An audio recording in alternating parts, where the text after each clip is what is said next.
Most people probably didn't know what it was. A small cabin in Paiute County, just off Highway 89 south of Circleville, holds a lot of history. Butch Cassidy lived here from roughly 14 to 18 years of age. Butch was born Robert Leroy Parker, and U.S. Census records place him here in 1880 along with his family.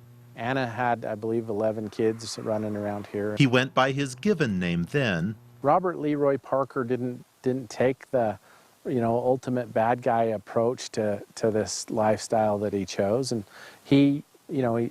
there's nobody that we know of that he killed, and he had friends everywhere he went. But Robert, or Butch, did live outside the law, starting right here. He left Paiute County because there were a couple of guys accused of cattle rustling calves, and they had young families at home. The story is that he felt really bad that these two guys might actually be hanged, and so he wrote them out a bill of sale for the calves that they were supposedly stealing, and that was his ticket out of town. Numerous robberies all over the West are attributed to Cassidy and his cohorts, but not everyone feared him. There are a lot of stories about Butch Cassidy being the Robin Hood of the West. It's difficult to know exactly which stories about Butch's life are correct.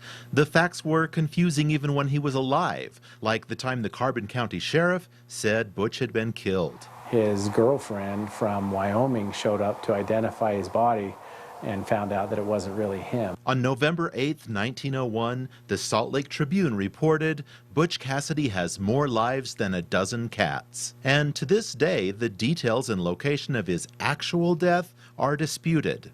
Several well-researched books dive into that history, and now, thanks to a recent restoration made possible with public and private funds, it looked like an old cabin that was wanting to fall down. There's one great place to stop and feel the history.